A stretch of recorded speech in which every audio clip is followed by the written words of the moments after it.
Welcome to F-Bomb History.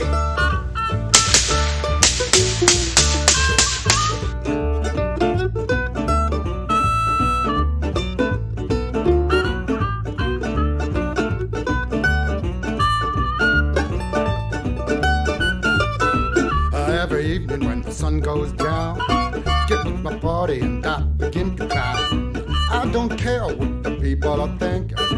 I'm not drunk, I'm just a drinking. I set 'em up, another round. I set 'em up, another round. I set 'em up, another round. One more round won't get me down. Previously on F-Bomb History. If you watched our first episode, Tarleton had this one fucking problem. Custard.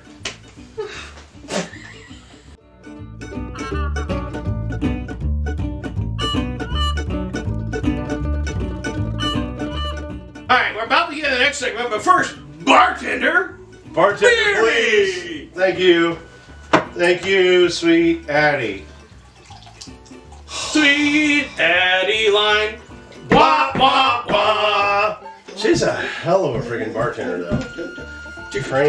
Chinese chicken.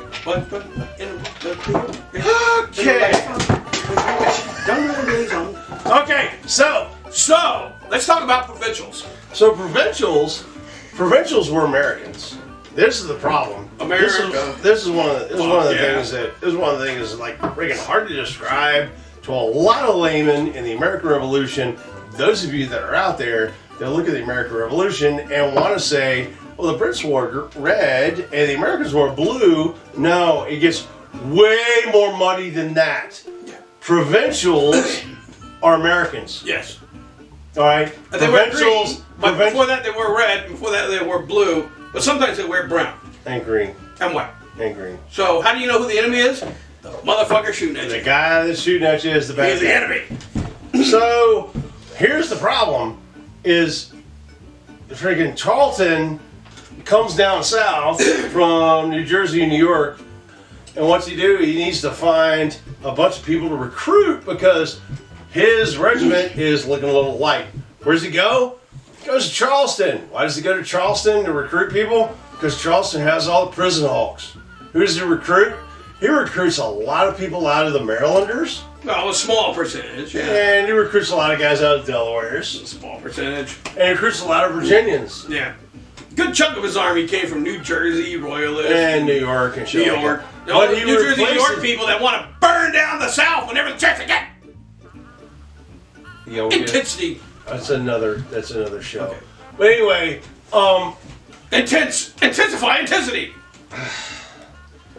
he goes to all the freaking prison hulks and says, hey, you can stay on the prison hulk or you can ride with me and be a British soldier. And you had a choice. You could either die of typhus or dysentery or freaking yellow fever or freaking, whatever on the prison hulk, or you could go be a freaking legionnaire. Flaming goddamn diarrhea. Not sure that syphilis was a big deal. Flaming diarrhea. But it probably was. Literally burning anyway. the fucking ships down. Here, flaming ship. That's how. Flaming diarrhea. But small percentage. Most of his people actually came not from the prison hulk, but from actual people volunteering to fight for the British because the Americans.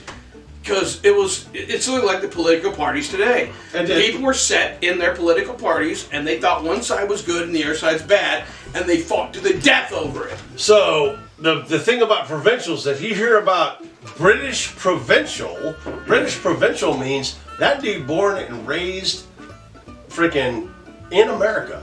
And his political party is the Tories. Or the Crown. Yeah, the American political party is the Whigs. It literally was political parties. So the Whigs at the time were not the Crown. Anybody but the King, right? And anybody today that tries to translate this into Democrats or Republicans or conservative, liberal, it doesn't work. It doesn't work. No, you can't translate what happens in the 18th century to today. It doesn't work. It's 240 fucking... There was no left wing or right wing. That came later. That came later with Marx and shit. Or Paris, but not now. Bullshit. So, provincials were basically Americans that were like, I'm going to stay with the same system government that ever worked. Patriots, at the same time, were Americans that said, we're going to try this new experimental form of government that hasn't worked since the Greek fucking Empire. Or the Romans. And a lot of it was based upon where you lived. If everybody in your neighborhood, in your group, almost like clans, if everybody in your area said, we're going to fight for Washington, then you all did. If everybody in your area said, we're going to fight for the king, you did. It was almost clannish, almost clan-like. It's pretty freaking frightening. Yeah. It's pretty frightening. And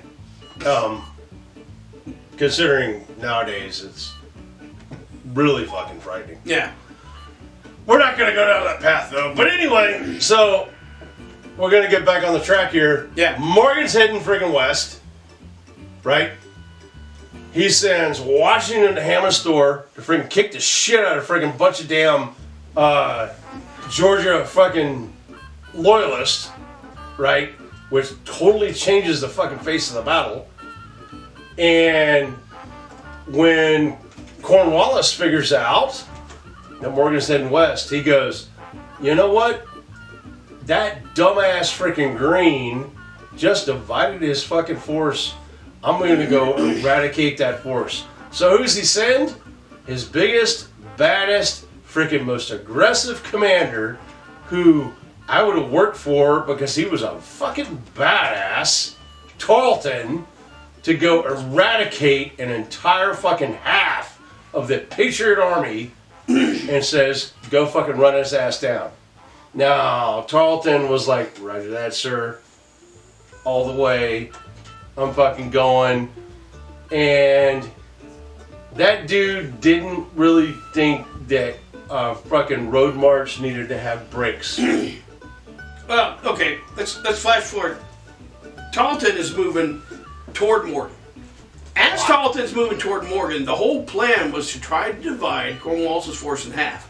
Morgan needed to know that Tarleton was going after him, because once Tarleton's going after him, the second part was to lure that sucker up to North Carolina. As soon as Morgan found out that Tarleton was coming after him, he did a U-turn and started heading up to North Carolina to get Tarleton to follow him. So Tarleton had the provincials, right, which was all his unit, which consisted of mounted guys, right? I'm talking about dragoons that are mounted, sabers, pistols, carbines, whole 9 yards. Mounted guys, we'll get into that more later. Yep. And he also has infantry, all right? And so mounted guys can take ground all day long. We can run motherfuckers away and take ground all day long. But mounted guys can't really hold ground. No. Infantry guys can hold ground. No. And part of the reason why mounted guys can't hold ground is because of the pointy, sticky thing right there. That is a bayonet. And that is the main decider of a battlefield in the 18th century. That if you can't hold the ground, or it's 500 guys coming at you with this, and all you have is a horse and a pistol, this will defeat you. Every time. So, who else did freaking Tarleton have with him? Tarleton had the 7th Fusiliers.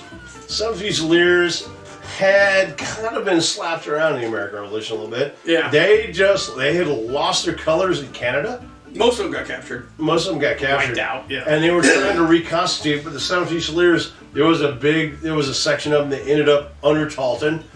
And Tarleton also had about 50 17th Dragoons. Yeah. Oh, dude.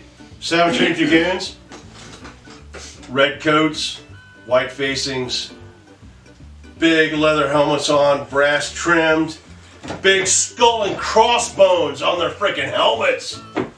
Says Death or Glory on it.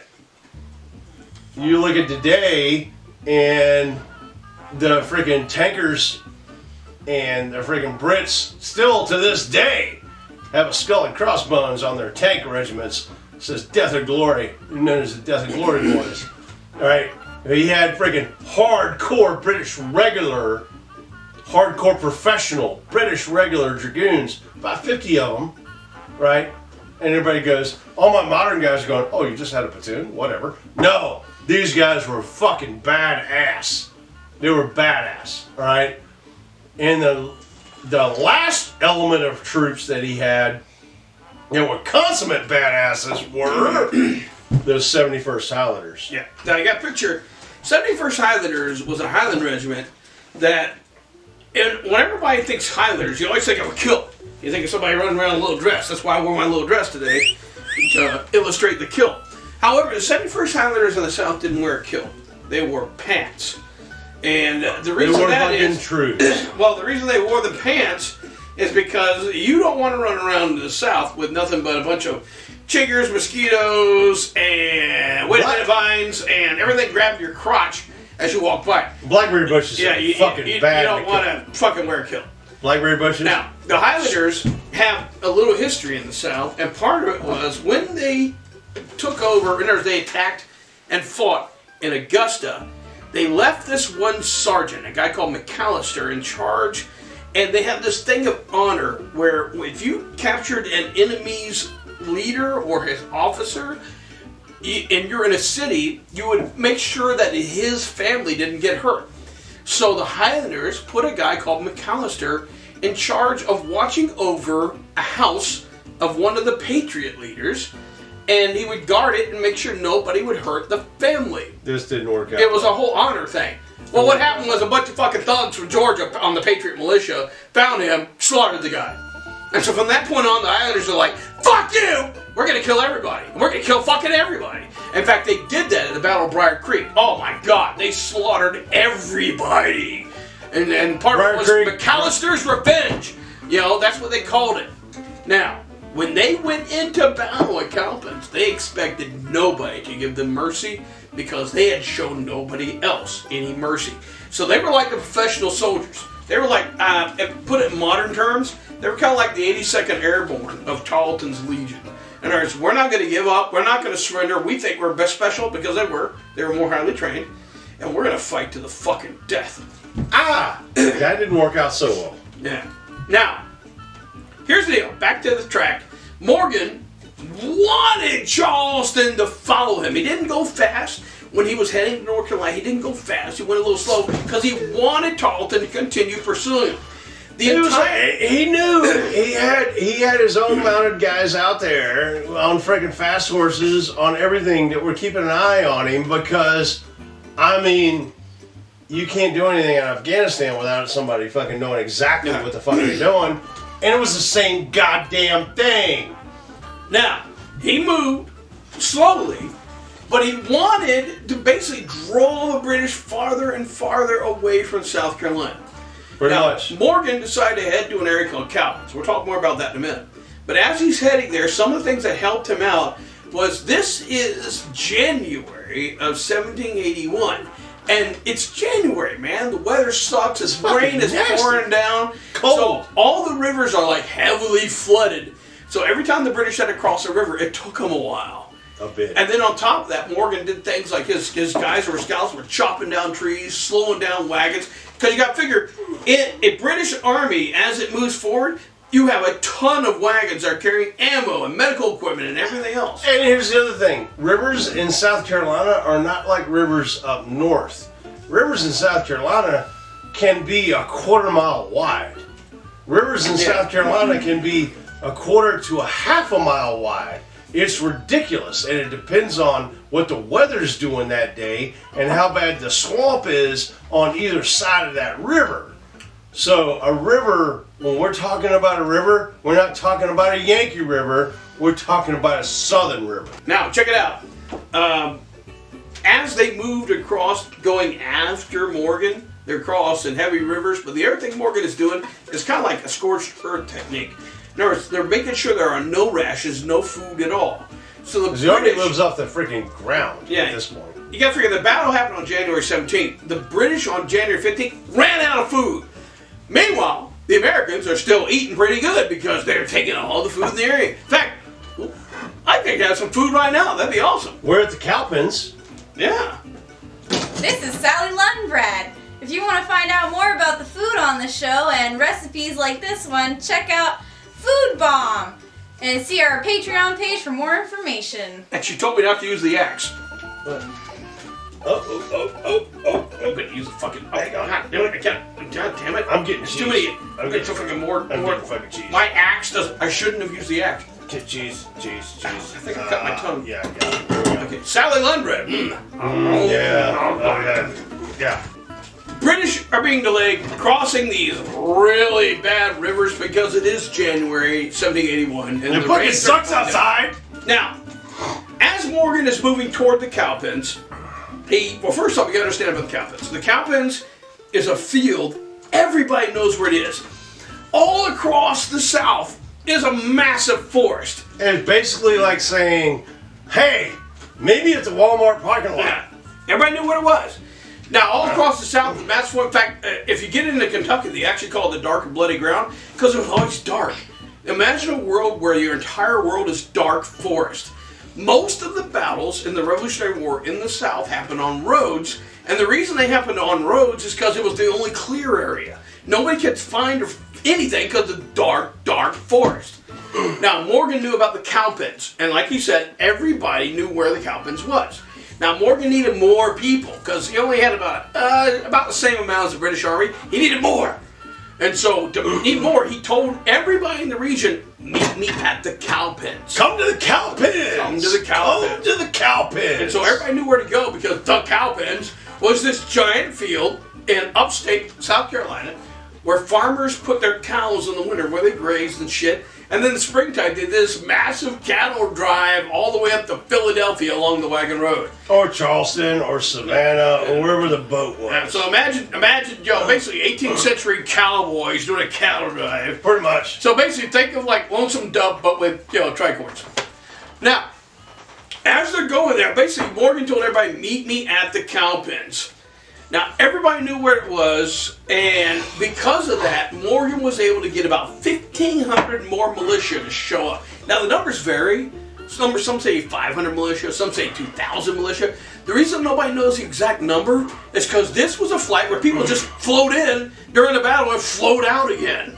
There was no official numbers in a company or anything like that. There was no S1 taking fucking accountability. It wasn't happening. Now, as Morgan moved toward the Cowpens, he left behind his dragoons and a handful of really good squared-away riflemen, and they continued to slow down the snipe. They chopped down trees.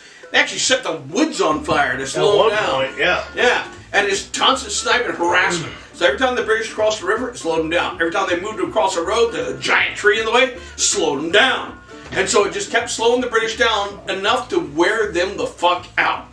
Now, they've been freaking rolling now for like 4 fucking days. yeah. And steady. Going. Now, Morgan knows where the Cowpens is, so he sets his men up, and that night, his men are eating great. His men are eating cows because They're at the Cowpens. And they're so slaughtering they're eating freaking away. cows. So they got chow. They're freaking eating good. They're freaking, everything's fine. I mean, the weather is shitty. We'll get into that in a little while. Yeah, we'll talk about that in a second. The weather is shitty. And Morgan's a veteran of the French and Indian War. But friggin' Morgan friggin' wandered through the camps. He knew the next day was gonna be a fight. He knew that friggin' Tarleton was only a few miles down the road. His men were freaked out about Tarleton because Tarleton was the boogeyman. He was the badass. He was the guy that everybody was fucking scared of. Yeah, because he defeated everybody, slaughtered everybody, mainly because of the propaganda from the Waxhaws against Buford. Waxhaws and Buford. So they actually believed the propaganda, and they thought, oh, we can't beat him because he's unstoppable. No. And friggin' Morgan wandered through the camps. Morgan had been a wagoneer as a young man. Trucker. He'd been a wagoneer, he's a trucker. I'm a trucker. He was a trucker. As a young man, he'd been a wagoneer during the freaking French and Indian War. Braddock's defeat. He'd been in Braddock's defeat, and a freaking British officer freaking decided that he had wronged him, Yeah. and the British officer decided that Morgan should be whipped. Yeah. And Morgan was whipped. 500 lashes. 500 lashes. 499. Well, he would walk by every camp, and he would strip his shirt bare. You gotta remember, it's January in South Carolina. And I'm sorry, if you're in January in South Carolina, I don't give a shit, dude. It could be snow, rain, sleet, it doesn't matter. It's gonna suck. the weather is going to suck. Ain't chilly out there. He would strip his shirt bare and show his back. And he would show the scars on his back to those men. And he would say, "Yep, the British gave me 499 lashes. They freaking sentenced me to 500. They didn't get that last one because I counted. And I'm going to go beat old Ban tomorrow because Ban's going to show up." And he went to every campfire.